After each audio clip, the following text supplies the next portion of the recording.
It's our pleasure for the American-Hellenic Chamber of Commerce to host Mr. Marinos Giannopoulos, CEO of Enterprise Greece, and Mr. Erik Holmgren, Economic Counselor from the U.S. Embassy in Athens.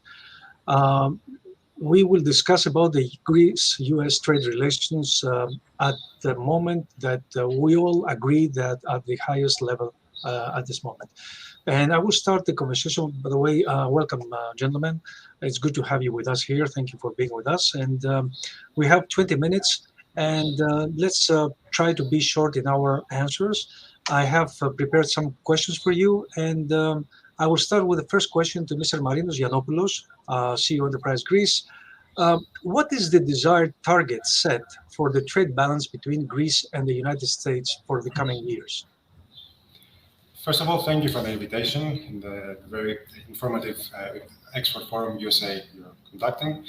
Let me start by saying that Enterprise Greece is the official investment and trade promotion agency of the Greek state, and we're operating under the auspices of the Ministry of Foreign Affairs and a proud partner to the American-Hellenic Chamber of Commerce. The warm, close and strategic relationship Greece has long enjoyed with the United States underpins our bilateral commercial relations, and with the Chamber, our cooperation has grown in lockstep over the past several years.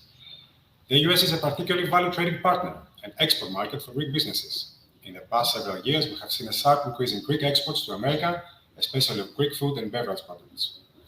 Having said that, the US is a demanding market due to its size, complexity, business ethics, and modus operandi. The US market is the largest consumer market in the world with a GDP of 20 trillion and 325 million citizens. Household spending is the highest in the world, amounting to more than a quarter of the global household consumption. Now, the prospects for Greek export businesses are particularly important. According to the International Trade Center and the Export Capacity Charter, there is an untapped potential of 1.2 billion in key sectors such as food and beverages, pharmaceuticals, minerals and consumer goods for Greek export to the US. In the last few years, Greece has seen record export growth as the Greek economy repositioned itself to international markets and Greek businesses expanded overseas, creating added value with new products, services and innovation.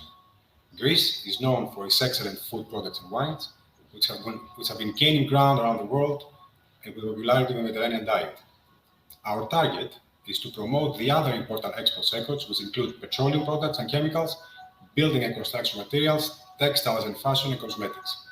We also want to see significant growth in Greek exports of services, expertise and technology solutions in various fields like energy, shipping and construction.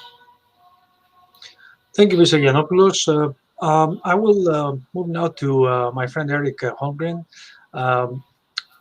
Erik, can you tell us which sectors in Greece are of economic interest for U.S. investors or businesses? Sure, and again, thanks for having me. Appreciate the opportunity to share some of my thoughts. On the one hand, we as the embassy aren't the ones that drive interest in certain markets, but we are observers of it.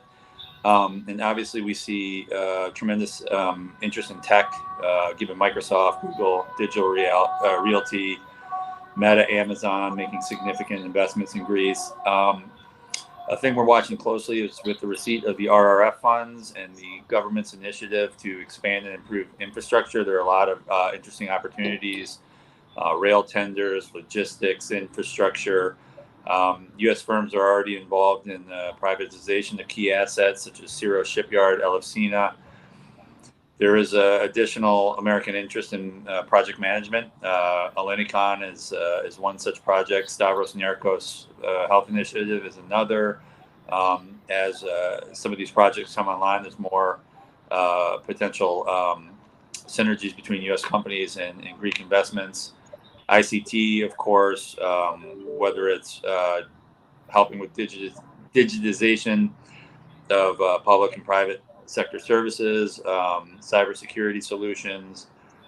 Those are two fields where we see a significant interest. Tourism, to a certain extent, for certain high-end niche investment and management opportunities.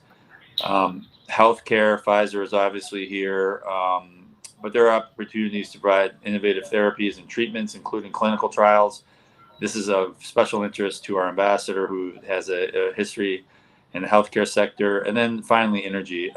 Greece has been a leader on energy transition and transformation. U.S. firms are already providing equipment such as turbines, interconnectors, smart batteries, and also significant foreign direct investment in renewables, which facilitates bilateral trade. Thank you, Erik. Quite spectrum of sectors, I would say. Mr. Giannopoulos, my friend Marinos, what activities are initiated by the Ministry of Foreign Affairs and implemented by Enterprise Greece, aiming to further developing bilateral trade agreements? Thank you, Elias. That is an excellent question.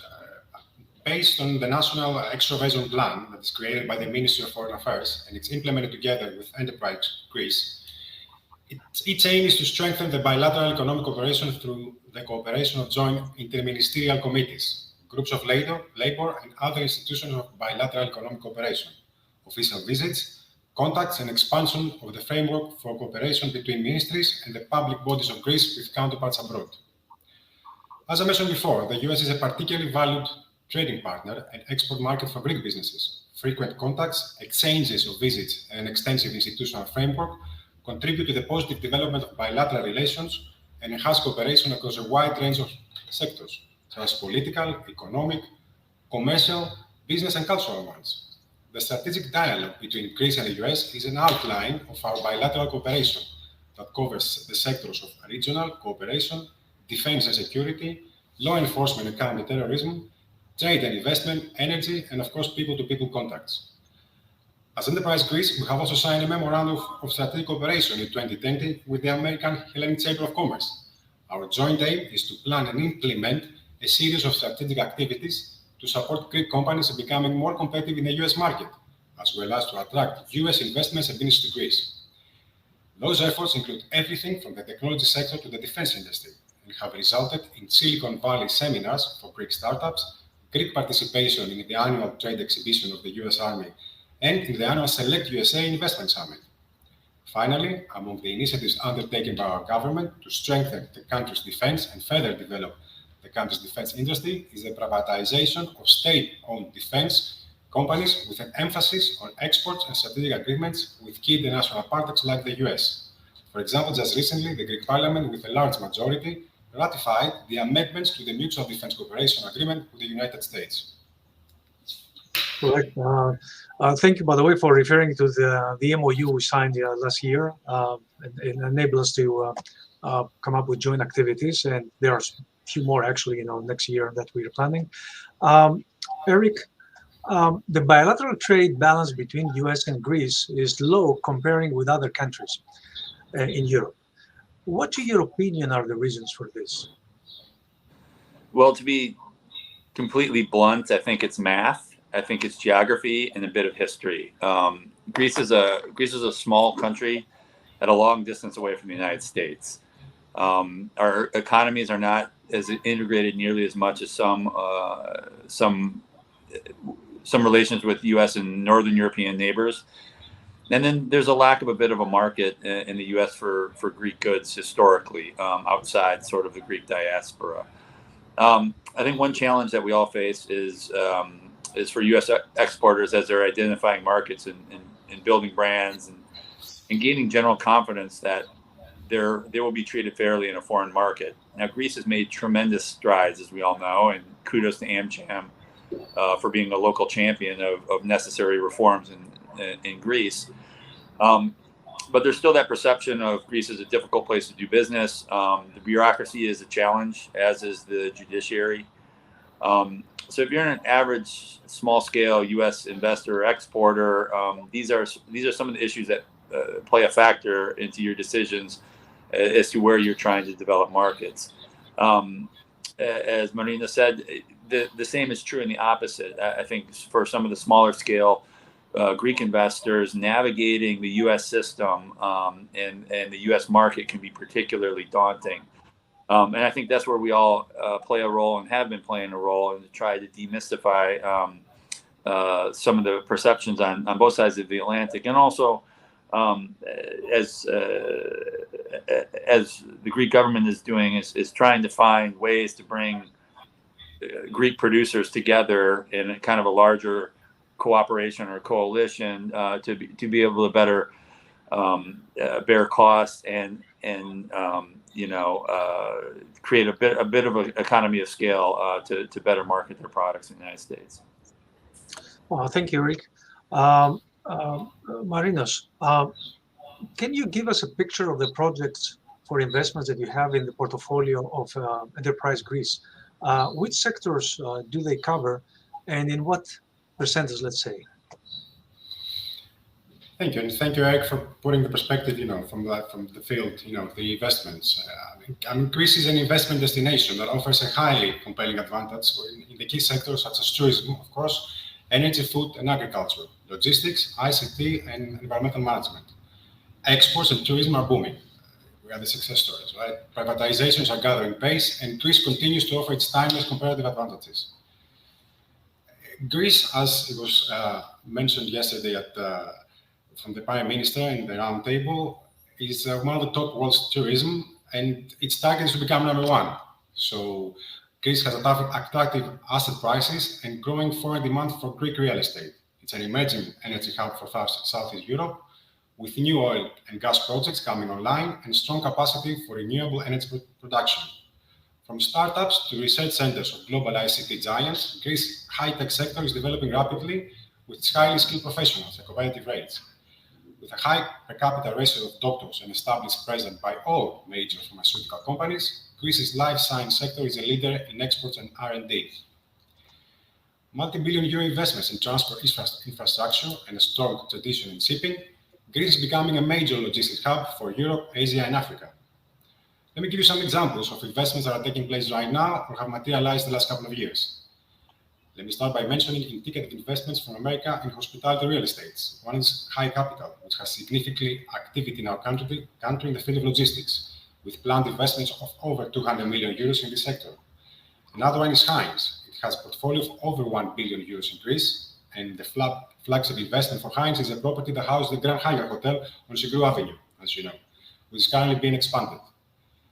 The latest one is one that made the news, the Goldman Sachs, which bought 3 of the 6 hotels of the GH Hotel Group and submitted an application for strategic investment here in Enterprise Greece for the first ever hotel in Greece, Chalkidiki.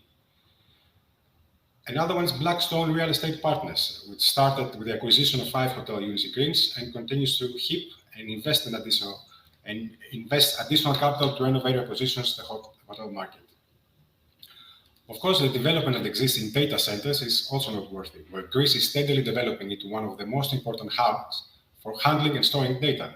This development becomes even more important if we take account the study carried out on behalf of Lambda Helix, which now have become Digital Realty, and according to which every €1 of investment in data hubs yields 8.23 euros of added value to the Greek economy. The Greek startup ecosystem that took its first step during the difficult years of the debt crisis has now matured and it's making its mark. Greek startups have tripled the funding, and early this year, Greece's first unicorn, online payment company Viva Wallet, has emerged with JP Morgan taking a 49% stake in the company with a valuation of more than 2 billion. Finally, alongside the surge in startup activity, Greece is also attracting significant foreign direct investments from global tech giants in a variety of major projects. Microsoft, Amazon, and Google have all announced landmark investments into cloud computing and related services in Greece, which would provide the necessary infrastructure for the industry to accelerate its growth even further. Thank you very much. Erik, you have been in Greece for more than a year. What other products or services besides the usual ones do you think they have the potential to penetrate in the US market?